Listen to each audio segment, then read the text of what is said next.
مقدمے کے مطابق بلڈر منصور شاہ اور نامعلوم ٹھیکیدار نے تعمیر میں ناقص میٹیریل استعمال کیا۔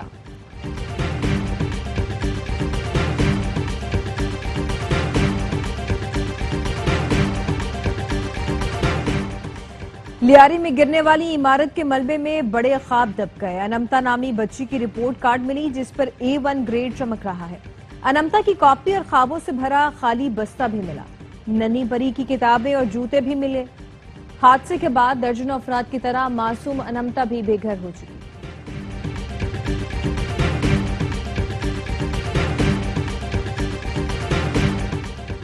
دریائے سوات میں ڈوبنے والا عبداللہ تاحال لاپتہ۔ ریسکیو 1112 کی غوطہ خور ٹیموں نے 10ویں روز بھی تلاش جاری رکھی۔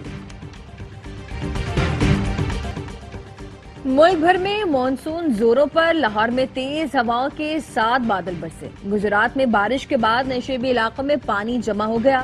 نوشہرہ، بنو اور گردنواں میں بھی کہیں ہلکی کہیں تیز بارش۔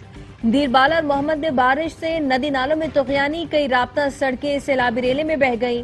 PDMA کے مطابق خیبر پختونخوا میں تیز بارشوں اور فلش فلڈنگ سے 24 گھنٹوں کے دوران 5 افراد جاں بحق ہوئے۔ کہوٹہ میں شدید بارش سے پانی گھروں اور دکانوں میں داخل ہو گیا۔ راولپنڈی اور گجرانوالہ میں چھتیں گرنے سے 2 افراد جاں بحق، 6 زخمی۔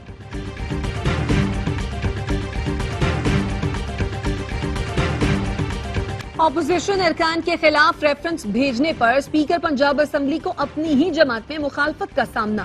ذرائع کا کہنا ہے چند سینئر لیگی رہنما ملک محمد احمد خان کے اقدام سے خوش نہیں۔ لیگی رہنماؤں نے اسپیکر ملک محمد احمد خان کی چیف الیکشن کمشنر سے ملاقات پر بھی اعتراض کیا ہے۔ لیگی رہنماؤں کا کہنا ہے ہلڑ بازی، شور شرابے پر ارکان کی معطلی، ایوان میں داخلے پر پابندی تک رہنا چاہیے تھی۔ نااہلی بڑا قدم ہوگا۔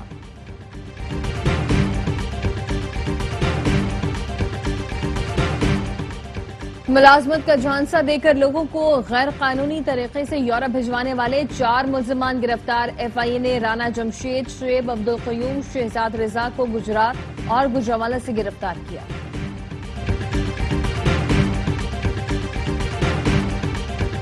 سچائی سے انکار، جھوٹ اور فریب کا پرچار، سچ سامنے آنے سے خوفزدہ انتہا پسند مودی سرکار نے بین الاقوامی میڈیا آؤٹ لیٹس تک رسائی بھی بند کرنا شروع کر دی۔ پاکستان کے معتبر نیوز چینل ARY سمیت 16 پاکستانی YouTube چینلز پر پابندی کے بعد اب بین الاقوامی خبر رساں ادارے روئٹرز کا ایکس اکاؤنٹ بھی بلاک کر دیا، جس کا مقصد حقائق چھپانا اور مودی سرکار کی گھناؤنی پالیسیوں پر پردے ڈالنا ہے۔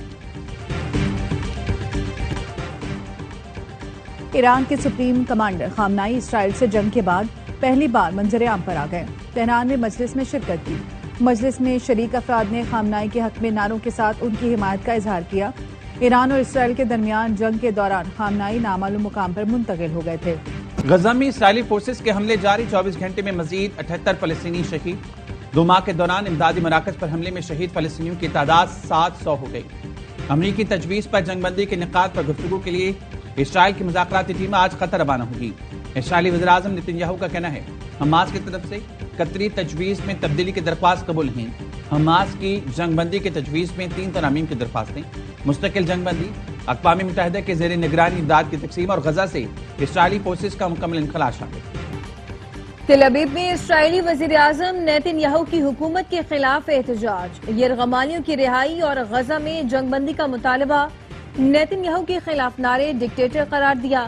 مظاہرین کا کہنا تھا نیتن یاہو اقتدار میں رہنے کے لیے لوگوں کی جانیں لے رہا ہے۔ غزہ میں بے گناہ لوگ مر رہے ہیں، ہماری یرغمالیوں کی جان خطرے میں ہے، کسی کو کوئی پرواہ نہیں۔ نیتن یاہو مقدمات سے بچنے کی کوشش کر رہے ہیں۔ برطانیہ نے شام سے سفارتی تعلقات بحال کر لیے۔ برطانوی وزیر خارجہ ڈیوڈ لیمی کا دمشق کا دورہ، شام کے عبوری صدر احمد الشرا اور وزیر خارجہ اسد الشیبانی سے ملاقات کی۔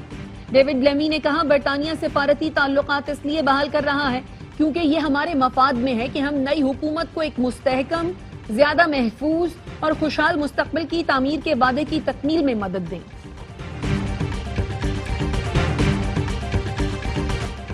ایلان مسک نے امریکہ پارٹی کے باقاعدہ قیام کا اعلان کر دیا۔ ایکس پر لکھا موجودہ نظام نے ملک کو کرپشن اور بد انتظامی کے ذریعے تباہی کی جانب دھکیل دیا اور اب وقت آ گیا ہے کہ ہم ایسی قیادت سامنے لائیں جو صرف طاقتور طبقے کی نہیں بلکہ عوام کی خدمت کرے۔ امریکہ پارٹی کو عوام کو حقیقی آزادی اور انہیں بااختیار بنانے کے لیے عملی اقدامات کرنے کے لیے تشکیل دیا گیا ہے۔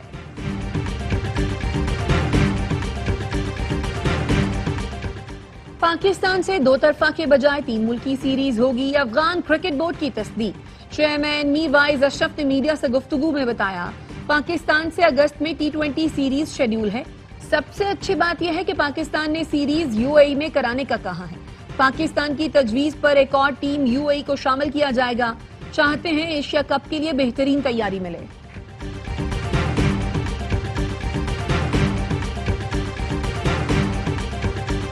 چین میں جاری انڈر 18 ہاکی ایشیا کپ کے پہلے میچ میں پاکستان کا پاور شو ہانگ کانگ کو بے بسی کی تصویر بناتے ہوئے 8-0 سے آؤٹ کلاس کر دیا۔